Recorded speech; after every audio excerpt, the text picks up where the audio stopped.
How do you play double stops in tune?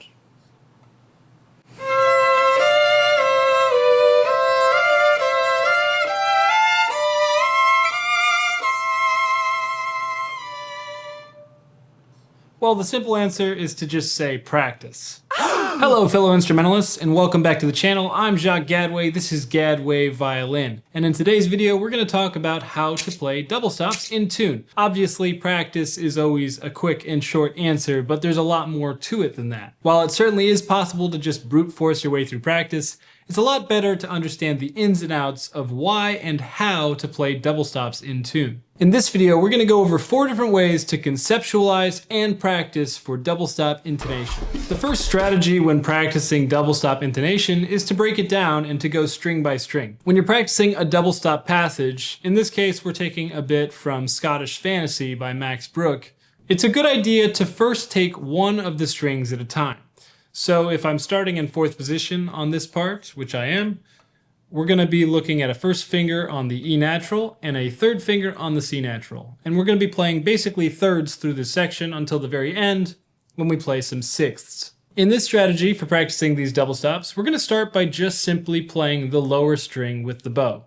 It's important when doing this practice that even though we're going to be isolating the lower string, we're still going to be fingering both strings. The idea behind this is that it's easier to focus on a single melody before worrying about the double stops. If our lower line melody in this section is not even in tune, then there's really no hope that our thirds will be in tune. So we'll take it from right there, and while we will finger both, we're going to only play with the bow the lower string. So that means we're going to start on the C here. And we make sure as we're practicing this that we're still using the exact fingering and finger placements that we would if we were playing the double stops.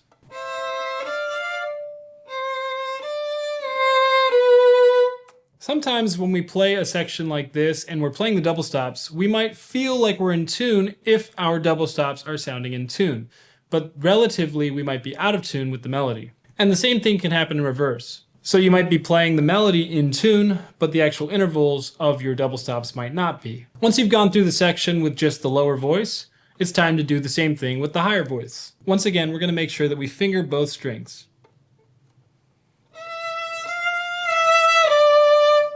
So I'm just playing the A string here, but you can see that I'm still fingering each of these double stops. Once you feel confident that that's very in tune, you're ready to move on to the next step. The second thing that you should be thinking about in double stop practice is the idea that usually between these double stops, we're going to be making shifts. In fact, I would go as far as to say if you're not comfortable shifting, then you probably shouldn't be playing sections with double stops. If you have trouble understanding shifting, I've made an entire series of videos dedicated to what I call the mechanics of shifting. You can find that in the description below to this video, and you can pause this and come back to it at a future date. Assuming you're comfortable with shifting, it's very important you think about shifting and the mechanics of shifting while doing double stop practice. So for example, if we once again take that beginning, my fingering that I'm doing is I'm starting with a 1/3, going to a 2/4, and then shifting down back into 3rd position. Now it's really important when you're doing this kind of work that you understand exactly how your hand is shifting. When you're shifting on a single note, you have to follow the mechanics of shifting to have a well understood shift, which again is covered in my series called The Mechanics of Shifting. When you're shifting with a double stop, the same is true, except now you have to do it for both fingers. So one of the tricky things about this is that while you shift with double stops, sometimes your hand frame actually has to change. For example, that's what's happening here. I'm playing a minor third here with the D and F natural. And then when I shift down into 3rd position, my 4th finger is going from that D natural to a C natural. So it's moving a whole step. Whereas my 2nd finger is moving from an F natural down to an E natural, which is only a half step.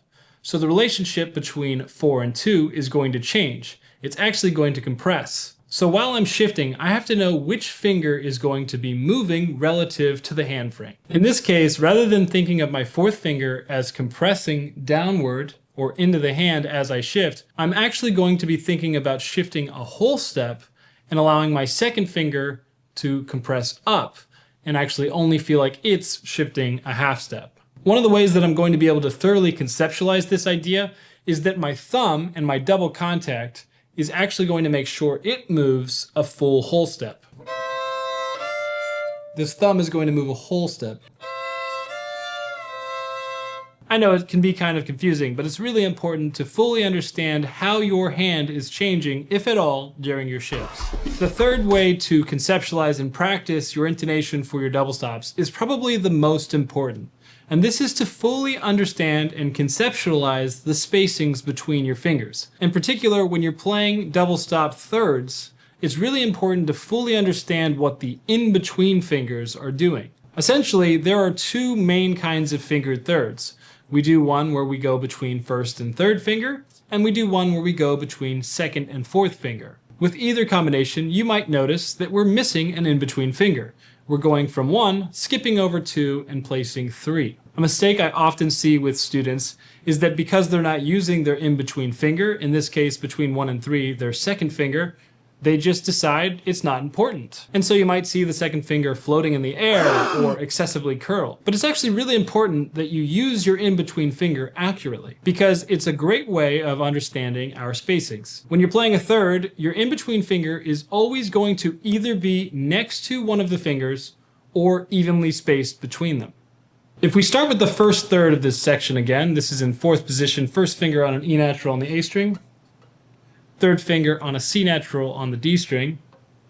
Our second finger, or our in-between finger, could be either thought of as near the third finger, the C natural, on a B natural on the D string, or it could be thought of as near the E natural on the A string, a low 2 here on the F natural placement. If we put it on that F natural, we obviously can't actually finger it there because then we'll hear the F natural. But regardless of whether or not your in-between finger is actually being placed on the string, it still needs to be near where it wants to go. In this case, since our next note in this section will actually be an F natural on that finger, I'm going to keep that second finger hovering right near that. And even though it's not being placed on the A string literally, it's going to be floating in such a way that allows my brain and fingers to conceptualize the space between that third. Now, when we move from this first third to the next one, where we're going to play 2-4, second finger on the F natural and fourth finger on the D natural, then we switch to a new combination of 2-4, where our in-between finger is now the third finger.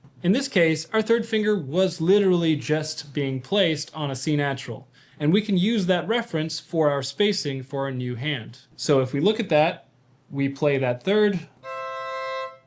When we place the 2 and 4, the third finger will stay down. And we're actually going to place our fourth finger spaced a whole step away from that third finger, and we're going to conceptualize our second finger as being spaced down away from that third finger as well, a space. So once again, we're thinking about that in-between finger in order to help us create the space. It might not be perfectly in tune every single time, but if you really fully understand the way that you're spacing your fingers from the in-between finger in your thirds in particular, then I promise you will at least be close to in tune as a starting point. And that's a great place to start in your practice. The fourth and final way that you should be conceptualizing and practicing these double stops is to just spend a lot of time on them. And don't just spend time on them in repertoire. In fact, it's really a dangerous and not efficient way of using your practice time to try and learn technique playing repertoire. But rather, try and learn your technique through etudes and scales, and then introduce them into the repertoire once they're already understood. Practicing repertoire should be much more about learning the music and learning how you're going to interpret the music and how you're going to create beautiful music, while practicing etudes and scales is a great place to actually introduce and reinforce new techniques. A great place to look for learning these double stops and practicing good intonation with them is to simply look at the Flash Scale book. I'll leave a link in the description below for where you can buy that. And with that, I'll leave you to your practice. If you like this video, please like it. Don't forget to subscribe so you don't miss a future one. And please leave a comment below if there's a way that you practice your double stop intonation.